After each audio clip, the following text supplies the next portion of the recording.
Hey guys, so Lord here, back in with another action figure review. Today we'll be continuing our looks at the Ben 10 2016 Reboot series figures with good old Cannonbolt. Brought to us by the fine folks over at Playmates Toys. Cannonbolt is just a little teeny tiny guy. Kinda. He's somewhat large and in charge, but also he's not the tallest.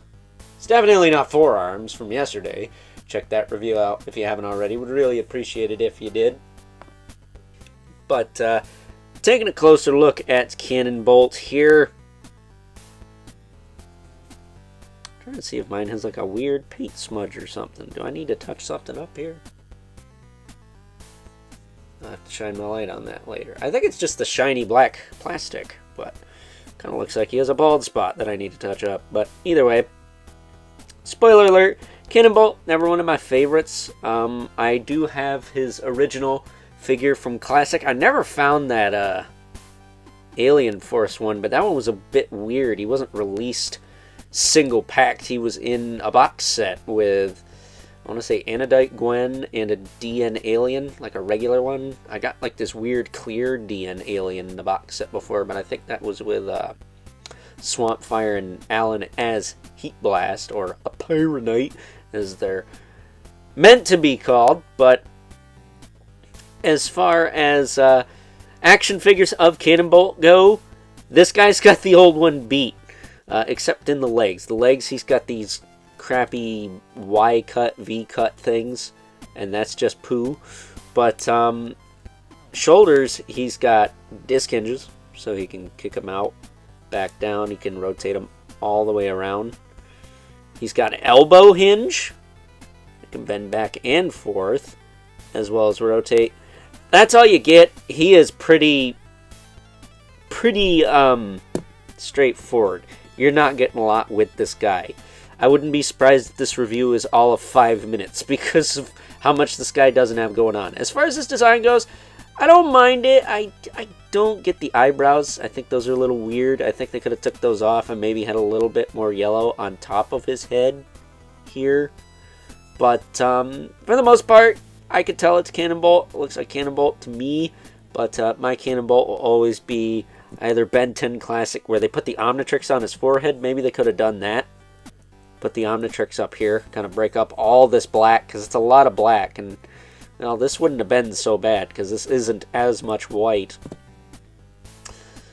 But my Cannonbolt will always be Ben 10 Classic or the Ben 10 Alien Force redesign. Ultimate Cannonbolt is fine, but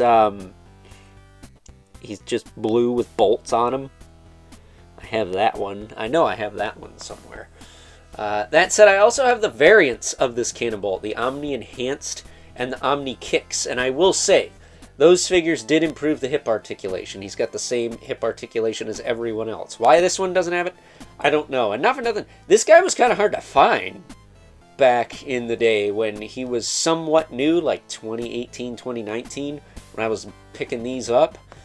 He was a little trickier to find, so not sure what that is all about. Maybe he's a popular character in the reboot. Don't know. Never seen it. At least haven't seen enough of it to really form an opinion on it, other than it's not the most offensive thing the Ben 10 franchise has to offer, if you ask me. So with that being said, I think it is time now that we move right along and take a look at some size comparisons.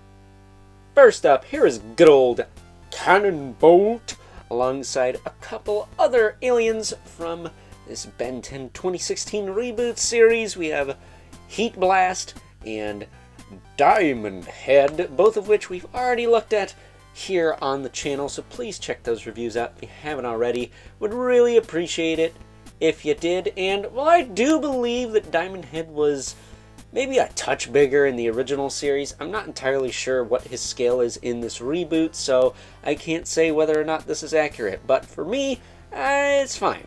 It works okay. It just seemed like in Classic he was pretty big. Like, he could house Grandpa Max and Gwen in him while he's rolling around so they don't get hoit by incoming projectiles. But getting these two out of the way, we can bring in our 2 regulars. Mythic Legions, Brother Mandibilith. Right. Yeah. And the infamous 11 Spawn, who, as usual, towers over everyone. Especially in this case, because Cannonbolt is a little teeny guy. So, with that being said, it's time now that we wrap things up with some final thoughts. Overall, and despite the fact that good old Cannonbolt doesn't have much going for him other than better articulation than previous Cannonbolts from Bandai, as well as the hollowness, the Bandai ones were much more solid than this guy. I will say the fine folks over at Playmates do improve over time with this guy. The Omni Enhanced and Omni Kicks versions, both of which I have, feel much more solid in hand and have much better hip joints than this first release. But for being a first release, he's a decent size. He's pretty big. That's probably why they had to make him hollow. You know, not everyone can be the bang for your buck bargain that Forearms was. But he does seem a bit lacking compared to the others. We'll just say that. So with that being said, hope you guys enjoyed this review. Until next time, catch you guys later.